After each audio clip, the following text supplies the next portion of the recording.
I'm Preet Bharara. I used to be the U.S. Attorney in the Southern District of New York before I was fired by President Donald Trump. I now host a podcast produced by Cafe. Stay tuned with Preet, also Cafe Insider. And I couldn't be more pleased to welcome you to this Cafe Live event. It is a thrill for me and a treat and an honor and many other words to be hosting two brilliant historians, Heather Cox Richardson and Joanne Freeman. You may know them both. I think many of you are fans of theirs, and I think you see them now remotely, respectively, in our different homes. With a very quick introduction before we get to their conversation, which I know you're all excited to hear, Professor Richardson is an author of many books, including How the South Won the Civil War. She is the beloved author of a daily missive called Letters from an American, which has a huge readership. Many of you are probably subscribers to that. She has almost 1.5 million followers on Facebook, is hugely popular on Substack, and most importantly of all, she was a hit guest on my podcast, Stay Tuned with Preet. Professor Freeman, also brilliant, also an author of many books, including The Field of Blood, Violence in Congress, and The Road to the Civil War, which has some echoes of the current day. So you should pick that up. She is, among other things, one of the foremost experts in America on a guy named Alexander Hamilton. And I understand her work did influence the musical. You can ask her about it. There'll be a period of time for questions at the end. She's been a podcaster, she's been a webcaster, and both professors go well beyond the ivory tower, well beyond their classrooms to teach and educate so many millions of Americans at a time when I think we need to understand our country better and to understand the present by from time to time looking at the past. So I'm going to get out of here and let them talk. One of the things that you'll hear them talking about in the course of the next hour is the question of whether or not Joe Biden can transform America.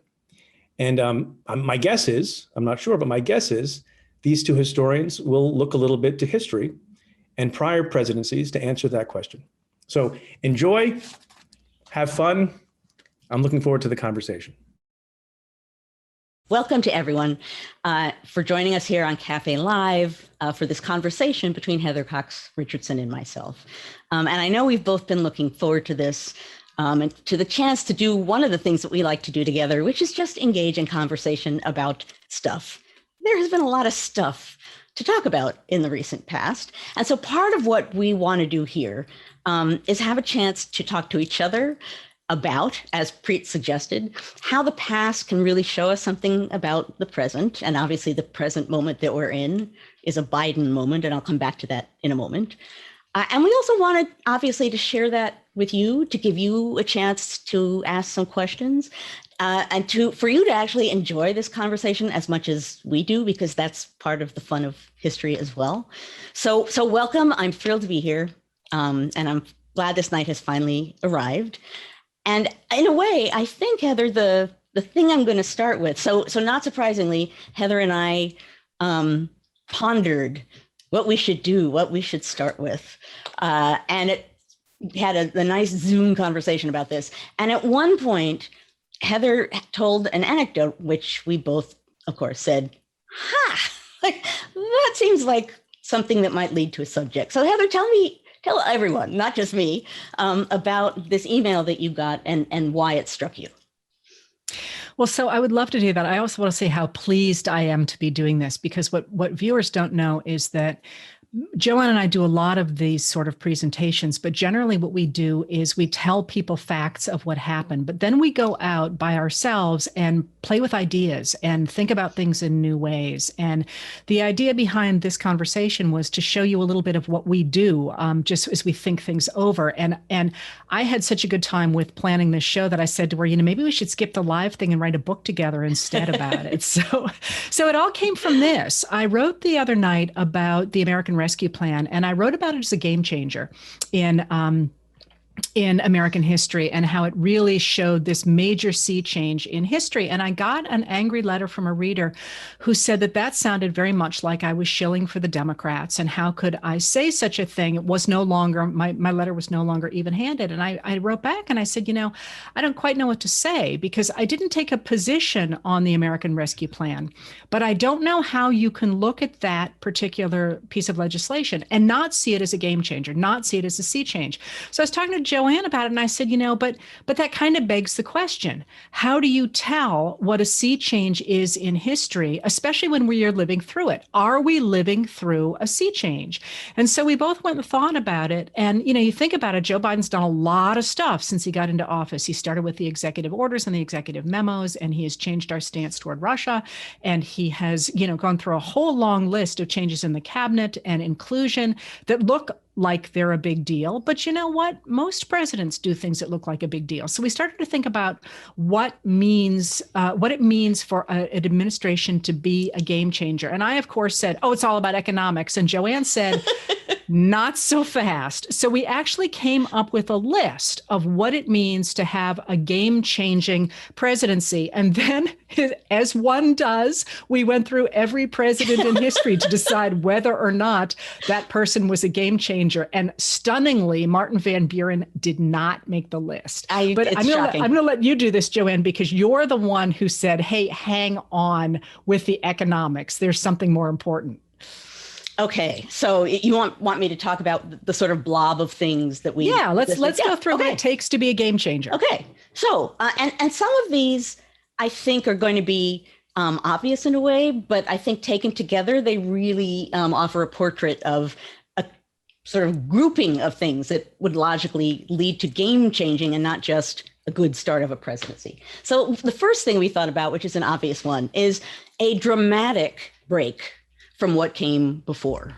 And we're going to talk about a couple of these presidents after we marched through all the presidents and left out Martin Van Buren. We're going to talk about these presidents who, in one way or another, that's precisely what happened, that there was a dramatic, clear, visual break, and that often that break, in one way or another, was pushing towards a more democratic direction. We also talked about presidents who choose to have a distinctive style of some kind, that perhaps a persona that resonates, or a kind of presidency that they communicate, whether that's in what they wear or how they act, or any other means. Today, I guess it can be how you tweet, but regardless, they communicate something about themselves through their style. We talked about presidents who understand the range and use of the presidency and make use of it. And along with that, who understand the moment that they're in and use the presidency to think about that moment and to think ahead as well as to the impact of what they're doing. We talked about the fact that I think game-changing presidents often have a fast communication or message or impact in some way. There's something that, along with it being a break from the past, they do something dramatic early on in their presidencies. And then we did talk about economics because Heather said we have to put economics on the list, and I'm going to let her talk about that part. But that's roughly what we were talking about. And we went, after marching through our series of presidents, and found 4 of them that in different ways will allow us to talk about this. Now I'll say before we begin right at the outset, we're talking about the whole range of American history, and clearly the United States in my time period, in early America and the antebellum period, is a very different thing from what it is later. The government's different, and a variety of other things is different. But that said, I think what we said about all of these presidents still holds true. And by looking at these other presidents, I think it'll be really interesting to circle back at the end and then think about what we think about the Biden presidency, given what we're thinking about these past game changers. Although I think it's probably worth mentioning that there were 2 presidents we couldn't agree on. Yes. And we ended up actually fighting about them. And so we agreed not to talk about them either way. Although maybe that'll be something we talk about sometime. Now that you said that, everyone's going to be like, which 2?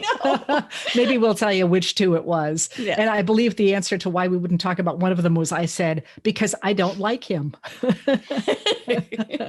Actually, I think what you said is, I hate him. Yes, well, I could have put it that way more. Yeah. But so we started with the obvious, and that was George Washington and what he does and why. I mean, it's kind of a no-brainer that he's a game-changing president, but it's not as simple as you think, because he really does have to establish what a democracy looks like, as well as what that's going to mean. And Joanne's got great stories about how he actually made that happen, because by the time you get to my presidents, they're there is something to fight back against. And he's actually making his own version of what democracy looks like. So one of the things that I love about the period I teach, this, what I'm going to talk about here with Washington, is a great example of that. And it's that they're creating, instigating, planning, improvising. There's a lot of improvisation happening at that moment, and that's particularly true with the presidency, among other things. It was important because what Americans expected at that moment, or what they feared, was just falling back into what they'd known before, which was monarchy. And the world was filled with monarchs. What it wasn't filled with was national executives who are elected into office and aren't monarchs, but don't really have a set style as to how they're supposed to lead or who they're supposed to be. So Washington, to me, is fascinating because he steps into that zone and really deliberately, really consciously, on all levels, tries to create what a president is. One of the more touching artifacts that I've seen that shows him at the beginning of this process is actually a copy of the Constitution that belonged to him. And he read through it, and every time there was a statement about what the President of the United States did, he wrote in the margin, President. So he was literally figuring out what the job was, piece by piece by piece. So he comes into office and he's trying to prove that he's not a king. There's a big zone of leftover space to be not a king. So he's trying to be aristocratic and democratic at the same time. So he does a number of things, right? He decides on the aristocratic part of the balance, he's not going to shake hands, right? He will not touch people. He will not shake hands that way. Because he's got to prove to other monarchs that he's real, that he's not Precisely. just some schlep from the backwoods. Precisely. So he has to do all the monarch-ish stuff and yet not be a monarch. And be someone who Americans feel is their leader and who is really not monarchical. That's the balance of being president in this period, is being able to stand up on the international stage and be there for America, prove that it's a nation worth something, but not be monarchical in the process. A great example of this is when they're debating what to call this new office, the president. One of the suggestions is His Elective Highness, which to me is wonderful because it's like, well, highness, right? So it's monarchical, but elective because it's different, and that's our system. So his entire presidency is like that. But go ahead. Isn't there something about, you told me something about he like walks around on certain days and takes a carriage on other days or something to show that's that he's exactly where I was headed. Okay, sorry. Yeah, I just love that story. It's so I don't think of Washington really as human. So it's kind of cool to hear this stuff. Right. No, I think no one thinks of him as human. And this is a human aspect of what he did. Yeah. So he was trying to act like a president, adopt the persona of a president, have the style of what a president should be. So apparently most days of the week at around 3:00 in the afternoon, he would leave his office. He would very deliberately walk a couple of blocks. He would pause and look up at a steeple, set his timepiece, and go back into his office, which seems as though it means nothing, but he was walking in the street, right? Unlike what a monarch would do. He was walking in the street. He was not in a carriage. He was not even on a horse. And that he got fan mail, particularly from Virginians who understood what it meant to be on a horse or not be on a horse. Fan mail saying it's excellent. The message you're sending with that is excellent, that he had these walks. Well, so then but the whole point that Jefferson steps in and thinks he's being too monarchical. How does he change that whole style? Well, right. So Heather and I talked about a dramatic change, and that being one of the things that obviously represents these game-changing presidents. Jefferson, when he becomes president finally in 1801, finally, according to him. Well, that's true. That's true. Well, according to a lot of people, because that election of 1800 was really not a pleasant election. The Federalists had really been in power for the 1790s. They were getting a little cocky. They were starting to begin to silence Republican newspaper editors with things like the Alien and Sedition Acts to be able to deport alien enemies who they didn't like. Among other things, those are some of the things that led people ultimately to elect a president that was going to push things in a more dramatic direction. And to show that, to demonstrate that this was a really clear break, again, stylistically, he adopted things that to us might seem totally trivial, right? Style is like about fashion and somehow or other doesn't mean a lot, but style in this case means a mode of leading. And what he chose to do was a bunch of things, like he walked to his inauguration. He didn't ride in a carriage. Wasn't on a horse. He walked. Again, noticed, ooh, like that's a statement. He wore very plain clothes. He wore rundown shoes, which a British ambassador was highly horrified by. He's wearing rundown, actually slippers. Yeah. I'm horrified. I'm disgraced. He is humiliating me. He initiated a way of seating at formal international events. Normally, it was very structured and very regimented, and everyone had a specific seat around the table, and everyone knew their place according to where they sat. He initiated something called pell-mell seating, which meant just what it sounds like. Go for it. Just run. First come, first serve. Precisely, which was democratic seating. So in a variety of ways, and stylistically, he's signaling, he's basically yelling. This is a different thing from these monarchical, aristocratic, highfalutin Federalists who came before, related to the fact that those Federalists were, in one way or another, asserting their dominance with things like the Alien and Sedition Acts. Jefferson becomes president, and very early in his presidency, he pardons people who were charged and punished according to those acts, right? Again, a strong statement. Yeah, this is a change. I'm stepping in and I'm doing something immediately that's like cutting a line. We're in a new place. And it was impossible to miss that message. And this is one of the things, one of my favorite stories about Lincoln, because Lincoln is another one of the presidents who ended up being on our short list of people who marked a sea change. And one of my favorite stories about Lincoln is one that's not terribly well known. And that's that, when he takes office, the southern states have already seceded. The deep southern states have already seceded. He's got to face this rebellion that is trying to break up the Union.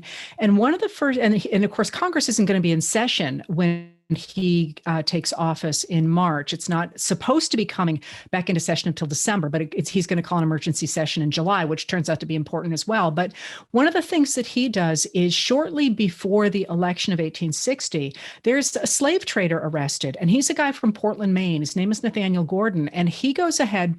He has tried to import more than 800 Africans into America in violation of the laws against the slave trade, and he gets caught. And that's not uncommon. There's a lot of slavers that are still trading up and down the East Coast, and so he really believes he's going to walk. And he is indicted just before the election, and then Lincoln's elected. And Nathaniel Gordon still thinks that he's going to basically be able to pay people off and going to walk. And Lincoln's like, no, there's a new guy in town and you're going to hang for this. And Gordon's lawyers are like, what are you talking about? People have been getting off for this for 40 years. I mean, you haven't, in fact, one of their arguments about getting him off is that they say, you've never enforced this law. How can you possibly start enforcing it now?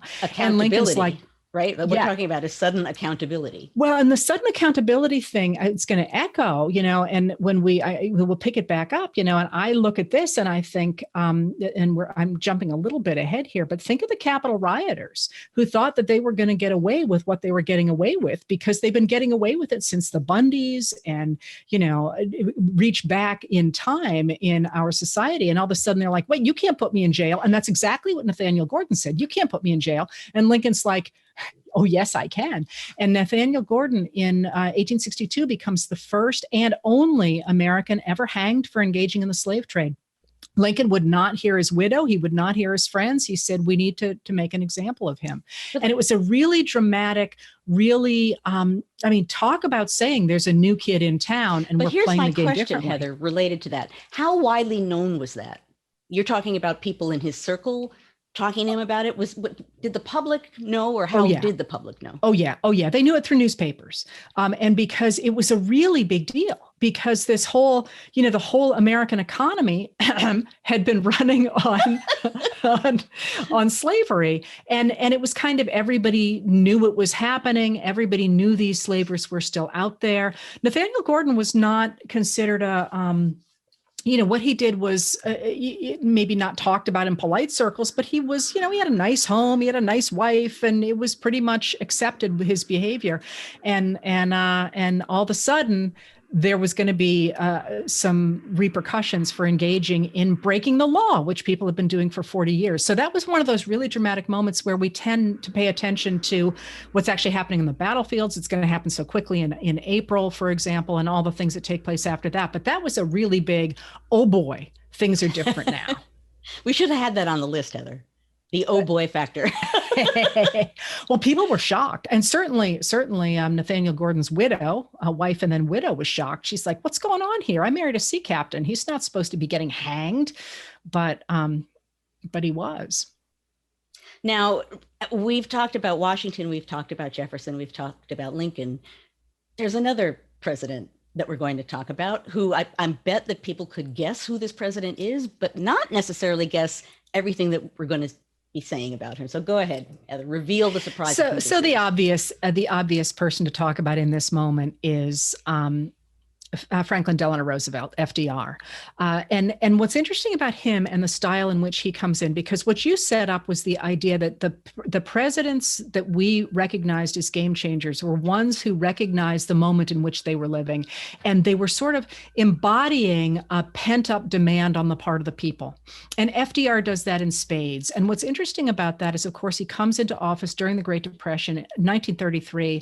People are frightened. They are scared. They are depressed. The banks had been failing at an unbelievable rate. When he takes office, the number of banks that had shut down was sort of extraordinary. There are about 18,000 banks in the country when he takes office, and they only have about $6 billion on hand, even though they have about $41 billion in deposits. And they're afraid that everything's just going to go straight to hell in a handbasket. And so what FDR does is he takes office and he declares a bank holiday. He doesn't say, we're in deep trouble here. He says, we're going to have a holiday. And that word holiday combines with what a friend of mine who lived through FDR's term and loved him said, you just knew it was going to be okay when FDR was there. And I said, how did you know that? And she said, because of his cigarette. And I was like, what? And she said, he had that cigarette at such a jaunty angle. And he took an airplane he was the first president to take an airplane to his nominating convention and to give that speech. And you just knew that somehow that man was going to be able to fix things. And he did, of course. That bank holiday sort of became a little party for 4 days. And by the time that the Congress had passed the new banking acts that put the country back into some sort of firmer financial footing, people felt good about the country. He had caught the moment and built the momentum. What I love about that is it's someone directly who is saying, the jaunty cigarette, right? The sort of seemingly petty and unimportant little personal gesture that did probably part of what it was intended to do, which was show a sort of attitude that he was in control and he was someone who felt that he was in the moment in and of himself. So I love the fact that this person you spoke with totally got that message. Well, and now think about the present. Biden's dogs. I mean, the dogs are not an accident, in terms of restoring to the presidency the idea of ordinary Americans and homeliness, as in being about the home and caring about people again and caring about things. Those dogs, I mean, they have their own Twitter account. I know. They woof a lot on there. Yes. And one of them got in trouble recently for something, and there was like a news story about it. But it's a humanizing component, which I think presidents have to be aggressive in creating, right? Because that office, depending on how you use that office, no one's going to see that side of you unless you're deliberately trying to show it. So having any kind of pet, but having these dogs around, they're communicating a lot just in their presence. Well, in every way possible, with their teeth. That's right. Exactly. But so, okay. So if the presidents catch a dramatic moment and they have a certain kind of style, they also, as you pointed out, grasp just how much they can do with the presidency. So somebody like Harding didn't make our list because in many ways he represents exactly what we identified before, but he didn't grasp the power of the presidency at all. So maybe Washington is obvious, is it? As part of our list? Yeah. For how he grasped the presidency? Well, yeah, I mean, I think it is obvious, but in a sense, by definition, he had to be in the moment and do something with it. And he did, right? Because the nation had to be established and set up, right? He steps forward early on and says, okay, we need some financial arrangements because we have no credit and no real national treasury system. So go. I mean, he has to step forward at an early point, not even necessarily to make an impact or have a message, but really need, right? That's where the nation is at that moment. It's new, it's fragile, it doesn't have a lot of roots and rules. I mean, I think I've spoken with a friend of mine who's another historian, and one of the things that we talked about, and this actually sort of confirms what we're talking about here. In the last 4 years, one of the things that we realized in a way we hadn't realized it before was the importance of norms. And, all of us, including myself, right? I teach the Constitution all the time. And I always say when I'm teaching the Constitution, it's remarkably skeletal for what it is, right? It's a short document for what it does. And what I knew but hadn't experienced before is the degree to which norms, which are not part of the Constitution, are really shaping what we do. And some of what Heather and I are talking about here does fall into the category of, and that's part of the office, right? Them understanding sort of what people expect of them and then making full and strategic use of those norms. Yes, but one of the points that you made that we talked about a lot was the fact that the real game changers are not, as I say, Harding and some other ones who come to mind, even though in many other ways they have caught the moment or they have used symbolism in certain ways, but they've also worked to make the United States government more democratic, at least for the time. Exactly. And that's something that always surprises me when you talk about Washington that way, because I don't think of Washington and Jefferson, and I don't like Jefferson, but I don't think of them as being terribly democratic. And yet you brought me around on that one. So how is Washington democratic? Well, in the context of their time, I mean, there are any number of ways in which we can point to these people and show how they're not democratic.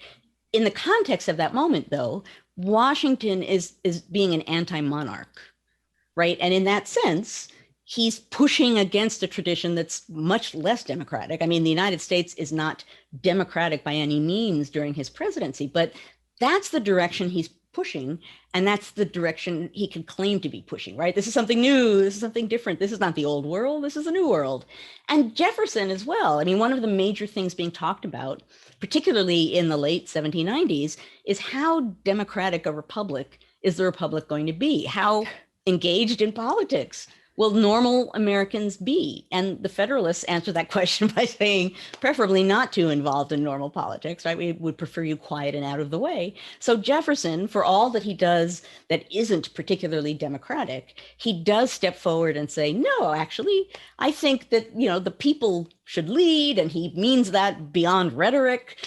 He basically sells himself as a president who is essentially of the common man, which of course that's not quite true, but he's making a statement that in the context of his time, it's a more democratic direction. So what does he do to make things more democratic? Because I always think of him as being the person who takes the vote away from women in New Jersey, personally.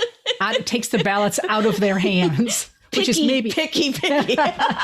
It's not Jefferson who does that particularly himself. It's his party in New Jersey. But Right. But whenever I get an opportunity to take a pot shot at Jefferson, I always like to do it. But what does he do to go ahead and make things more democratic? Well, among other things, he begins to pare down the government. He begins to carve away extra, remove offices, sort of cut away what he considers to be hoity-toity, official excess, that in cutting it away will reduce the government down to a minimum and will help the budget in the process. So he's redefining the reach and nature of the government and pulling back on what it had been before. Well, so, and then when we get to my guys, to Lincoln and to FDR, what's really dramatic about Lincoln's stepping up to the plate is he very explicitly uses the federal government almost immediately to change the economic legislation of the country. And most people don't recognize that, in fact, our income tax comes from the Republican Party in 1861, that when, in fact, they have to go ahead and raise some money to put down the rebellion in the South, the obvious way to do it is simply to float bonds the way that the government did during the War of 1812. And they try to do that, doesn't go very well. And so under Lincoln, Congress goes ahead and it floats a number of new financial instruments, including the idea of a new kind of tariff. But they go ahead and they invent the income tax. And with that, speaking of a sea change, they literally stand up in Congress and say, we need to fund this government by putting the weight of it on the backs of people who can afford to pay, and to the degree that they can afford to pay, so that by the end of the war, we actually get a graduated income tax. Yeah. And one of the Republicans actually says that the government has a right to 99% of a man's income should it need it. That's a Republican speaking in 1861, which is, I'm sorry, he says that later on. He says it in 62, I think, but during the Civil War. And what a change from the way the government had been under the Democrats before the war, who were like, no. The government is, we're going to keep it small. We're not going to do anything to help ordinary Americans. And we, the wealthy people, certainly are not going to bear the burden of this government. So Lincoln's a huge change in that. And then, of course, we have FDR.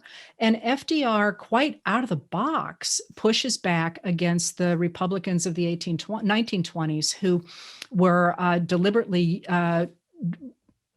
like you say, cutting up the national government and handing it over to business, with the ideology that business would really run the country better than anybody else. And FDR steps in and he says, I welcome their hatred, but this is no way to go out to run any kind of a government. And from that, we get this New Deal that regulates business and creates a basic social safety net and promotes infrastructure. And, he does it out of the box with obviously things like the bank laws, but also the CCC, which the Civilian Conservation Corps, which people can see, the movement of these young men into the plain states for the most part, but into rural areas in the country, to go ahead and to rebuild the country and to plant trees and go ahead and build some of the parks, our national parks. And I love that because he sells it as such a great thing. We're going to build this country and we're going to get these guys paychecks and this is going to be wonderful, but let's not be stupid. He is moving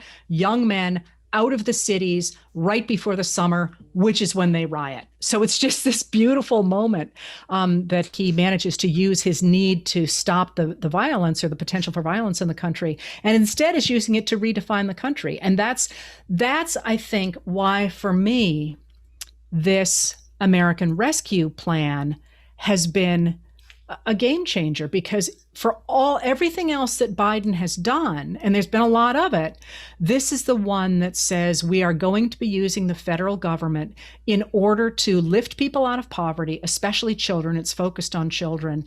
And we are really going to use the government for ordinary Americans. We're pushing democracy, as opposed to what perhaps Reagan did or Harding did in 1921 or 1981. So that's why that particular law jumped out to me more than any of the executive actions, for example.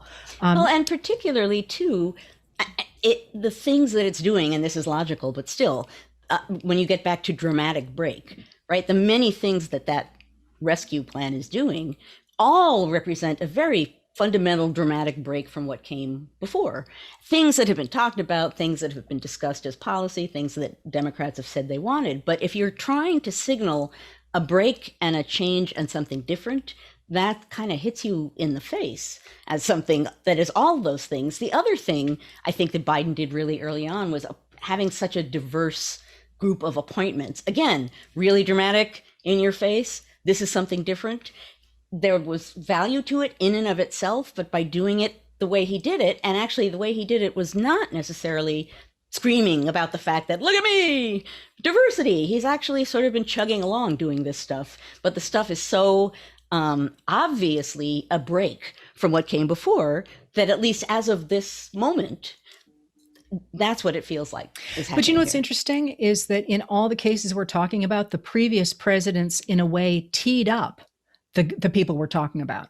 I mean, certainly James Buchanan teed up Lincoln, Hoover teed up That's true. FDR, and Adams teed up Thomas Jefferson, and George III teed up Washington. I'm sorry, I couldn't resist. I knew you were going to go there. But the other piece that you pointed out that I think is interesting and important, because we also sat there and we came up with presidents who had done really important things, but had not seemed to us to be game changers. But I want to bring up the person we argued about and never agreed about. No. All right. Please. All right. No one really wants to know about him, though, Joanne. Well, yeah, no one will know who he is. Well, Go ahead. I think it's somebody that probably some people are thinking about, and that's Andrew Jackson. So we And that's all we need to say about Andrew Jackson. So, which is pretty much one of the things Heather said when we began having this conversation. I argued that in some ways, not necessarily absolutely in policy, but in part, him sweeping into office and representing a different, or presenting himself, put it that way, as a different kind of leader, representing a different group of people, bringing in a sea change in the feelings of politics, sort of bringing in, again, what he considered to be, or what he pitched as, a more democratic way of dealing with government and a more democratic spirit for the United States. You know, I think this is when you and I, Heather, got to the point where we were like, yeah, but there are a lot of ways in which he's not democratic, and that's true of a lot of these people. So the question here isn't, are they sort of fundamentally hero presidents? The question is, what's the sweep or direction of what they do? So anyway, I thought Jackson counts for that reason. Heather really doesn't think that.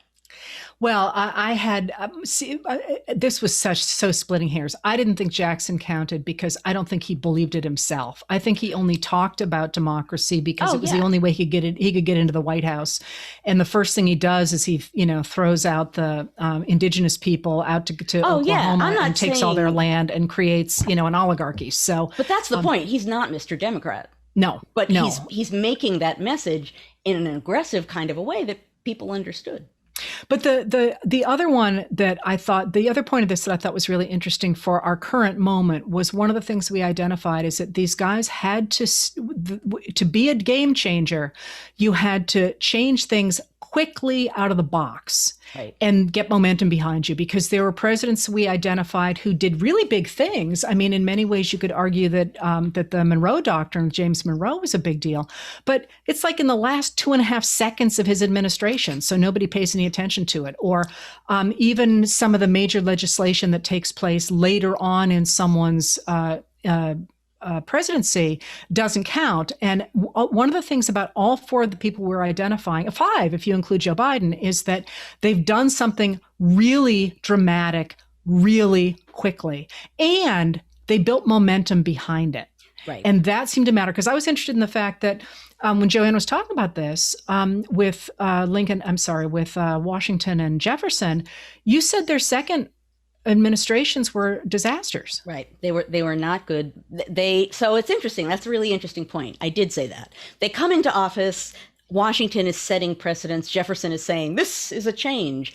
And for both of them in their second term, people begin to object, people begin to criticize, they begin to make some policy choices that are not necessarily ideal. Very different spirit in their second term than in their first term, which is interesting. I mean, so game-changing presidents, it's a fair question to ask.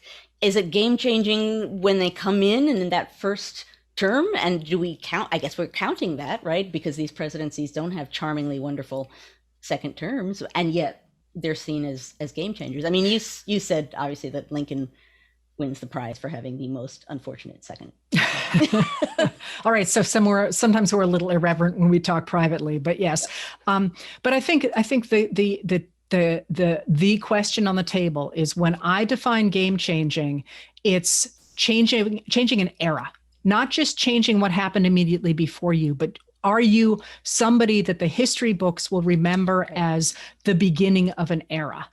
And I think you can certainly say that with Washington. You can certainly say that with Jefferson. You can certainly say that with Lincoln. And you can certainly say that with FDR. But here's one of the things that is worth noting, and this is obvious, but I'll say it anyway. Our cycling through presidents and making this kind of decision, of course, we know that they're the beginning of an era. The moment that we're in, we don't know, right? So it's very possible that this is a game-changing moment, but anyone on here who follows along with the webcast I do is going to laugh, because I say this almost every week. Contingency, right? This is such a moment of extreme contingency where things can change dramatically. We just had that for the last 4 years. We can have a gut feeling about where things are going, but in some ways we're really kind of waiting to see. So right now, it feels like it's fitting in with the pattern, but part of me really, as a historian, is standing way back and kind of looking to see what happens around this administration. So hold that thought, because I think we should end with whether or not we think we're in a game-changing moment. But this would be a good time, I suspect, to take some questions about this. And now I get to do the radical thing of looking at my phone in front of several thousand people. It's bad enough at dinner. But yeah. So when phones first came in, my favorite story at an academic conference was somebody's phone rang. He was on the dais. Somebody's phone rang. He picked up the phone. He answered it, and he took the call. I saw that once too. I saw that in the Capitol, and I thought, wow, that's... He turned his back and took the phone call. Yeah. So here we go. I'm going to ask you a question. Christopher asked, are you concerned about the growing tendency to govern by executive orders or executive fiat? And I should warn people that when I read things, I don't sound nearly as intelligent as the person does when they write them, rather than through the legislative process. Lincoln was very concerned about this, as you know. Is it no longer possible? Joanne, what do you think?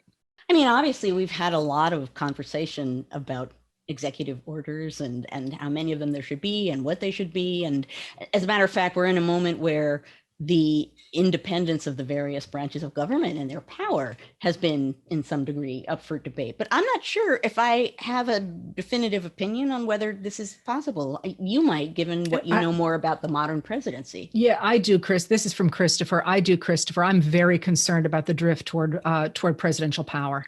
And it does hearten me the degree to which Biden has been saying, this is not my problem. This is something the Senate and the Congress have to work out, but it's not going to be fixed by one guy. This is a question of fixing the basically impossibility of getting anything through Congress because of things like the filibuster, that we've had this really dangerous drift toward presidential power since at least the 1960s. And it worries me very much. Yes. And interestingly enough, I think we're in a moment where we're going to be reworking a lot of pieces of our now somewhat outdated system. And that, I hope, is going to be one of them. I know a lot of people aren't concerned about it. I am. I don't like these mega bills we pass. I don't like the fact the president just shifts his weight and does something. I'm with you on that. I think this is a moment where, in some ways, what's being exposed are some things about how we are deploying the constitutional process and how it is being shifted that perhaps was not in the forefront of our thinking. And there's a lot of discussion, not necessarily always in a negative way, about what we're doing with constitutional powers, what we should do with constitutional powers, where we should be going. You know, the last 4 years, some of the positive things I think that happened in those last 4 years, one of them is it got people really thinking about the Constitution and what it does and what it doesn't do, which I think is wonderful.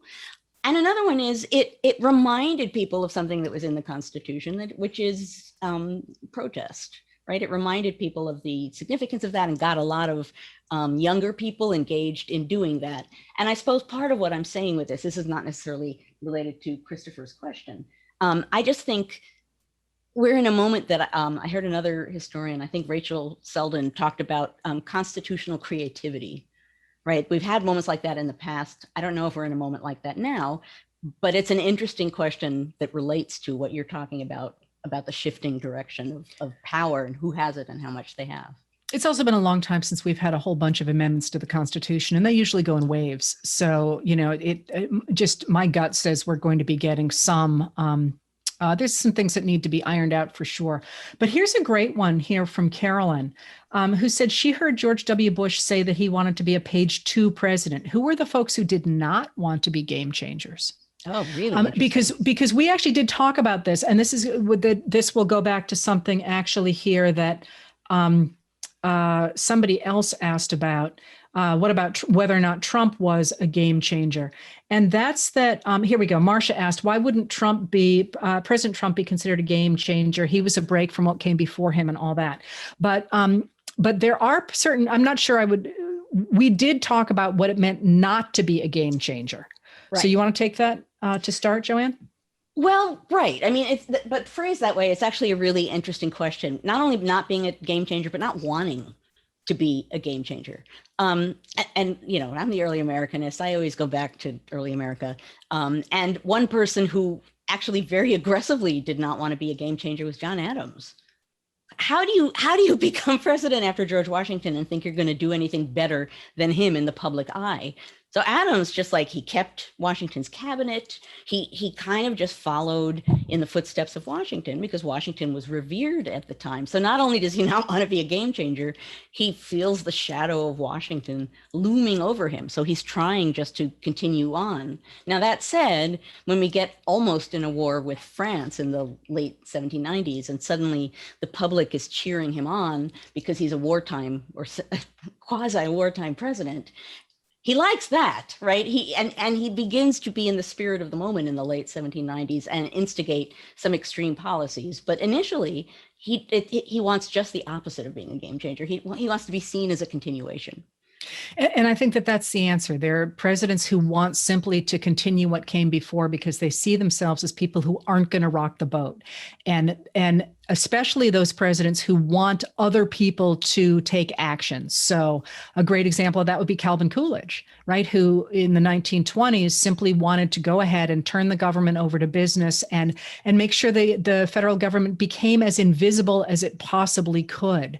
And that, many of the late 19th century presidents were similar to that because they wanted really somebody else to run the government, for the government to be as small as possible. And recently, you mentioned George W., but George H.W. Bush fascinates me because George H.W. Bush, very bright man, very experienced, head of the CIA. He had, had been in politics. He'd done all kinds of stuff. But one of the things that always fascinates me about George H.W. Bush is what he didn't do. So if you think about the fact that the USSR broke apart under his watch, imagine that under almost any other president who would have been like, aha, you guys lose, we won, and then there would have been all kinds of incredible international fallout. And George H.W. Bush didn't do anything. He kept his mouth shut. And then, of course, he goes in to the first Iraq War, and that's a different story. But he very clearly thought that not doing something was more important in that moment than doing something. But that's really hard for a president because you don't get credit for things you don't do. You only get credit for things you do. Right. So more often than not, they want to make some kind of a mark, especially nowadays when that's how you get headlines. Can I know that we're coming near our time. I want to ask you one last question. And we have a little bit of more time because we started late. Oh, excellent. Okay. What my phone is telling me, Joanne. Excellent. Well, your phone is chattier than mine. Okay, so it's a question from a teacher, which I'm particularly happy to see. So Michelle says, as a history teacher, I'm currently wrapping up a unit on the Great Depression. I try to stress that FDR was really changing our country by making the social safety net the responsibility of the government, not individuals. This is a tension that goes back and forth through history. Do you think we are still fighting for those New Deal values, or are we going beyond FDR's vision now? Oh, I love this question, Michelle. So we are in a moment when, really since 1981 with Ronald Reagan, there has been a move on the part of lawmakers to roll back the New Deal government that FDR and the Democrats put into place during the Depression and during World War II, and then got picked up, of course, by the Republicans under Eisenhower, although they called it something different. They called it the middle way. But that was the idea that the government did have a role to play in regulating business and providing a basic social safety net and promoting infrastructure. And that, of course, was the theory that both Republicans and the Democrats adhered to until 1981, when Reagan comes in and begins the process of unwinding that. And we're now at the far extreme of unwinding that whole New Deal government. And Joe Biden is being portrayed in many ways as a New Deal Democrat, in that, for example, he has stepped up in favor of unionization. He's put union organizers into his cabinet. He has spoken out in favor of the people who are trying to unionize in the South at the Amazon plant there. But I'm fascinated by Biden's by the picture that he is building, because to my mind, he is not simply a New Deal Democrat.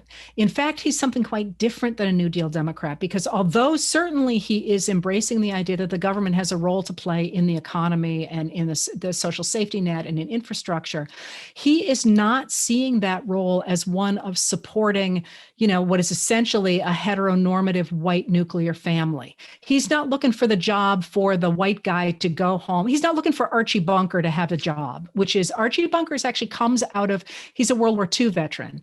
Archie Bunker from Norman Lear's All in the Family is a World War II veteran who's unionized, right? And he works, I forget how he works, but he's basically the product of a New Deal government. Biden instead is focusing on children and on families, but not in a nuclear family kind of way. And it fascinates me because it seems to me he's picking up the language and the mindset of the women who really started running for office in a really big way in 2018. So Stacey Abrams, for example, and all the women who had been in Iraq, and people like Tammy Duckworth, who don't talk about, you need to do things for my baby. She talks about her squad in Iraq and how they brought her body back even though they thought she was dead. And it's sort of this new community idea, but it's a community idea that's based in children. So it's a really very differently gendered and different racial and ethnic kind of embrace of this government activism than I've ever seen before. And I don't think, interestingly enough, I don't think you could have done it had you not had an older white man putting it in place. And that's going to be really interesting. This whole child credit, for example, earned income tax credit, the child credit. I'm sorry, I used the wrong word there. That's been on the books people have been trying to get that through forever. He does it in a matter of weeks. So I think he's really different than FDR, although he's embracing the same larger theory, he's taking it in a really, really different direction. But what I love about what you just said is the gender component, because we're in such an interesting moment, politically speaking, on many levels. And you're right that in this moment, he was the one who needed to step forward and do that.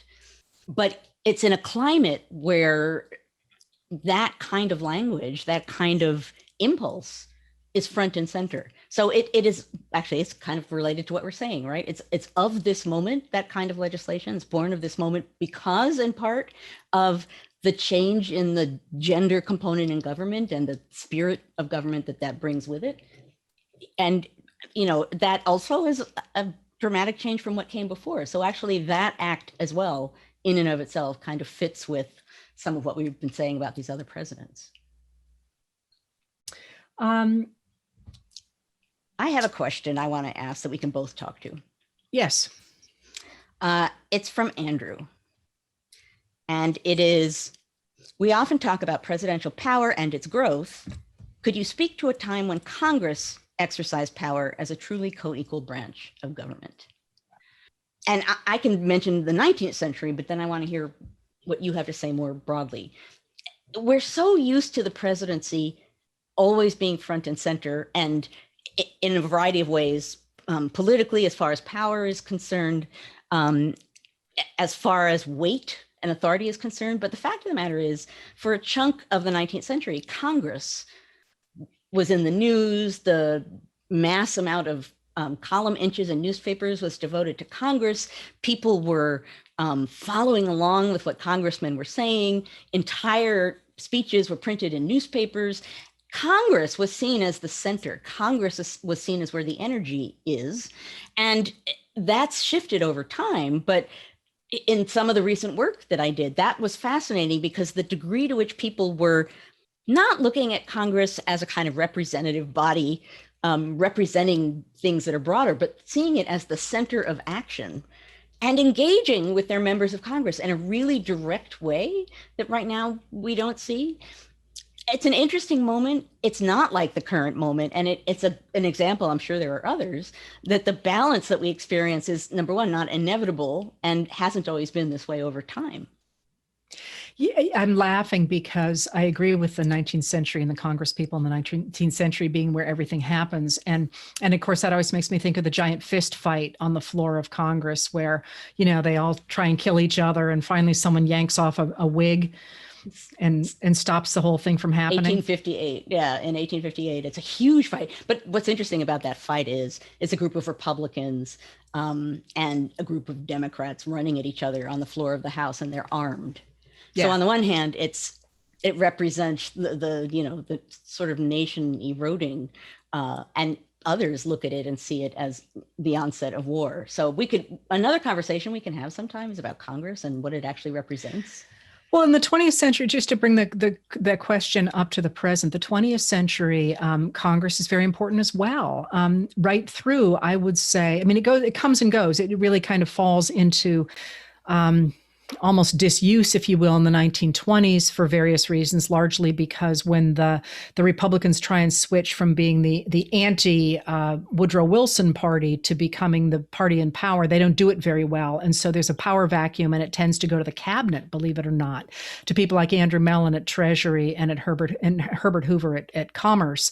But the Congress becomes powerful again in the 1930s and in the 1940s. One of the things I think that, in the 50s as well, but I think one of the things that really kills the power of Congress is the elections of the 1960s, especially 1968, when Roger Ailes, the guy who's going to go on to start the Fox News Channel, packages Richard Nixon.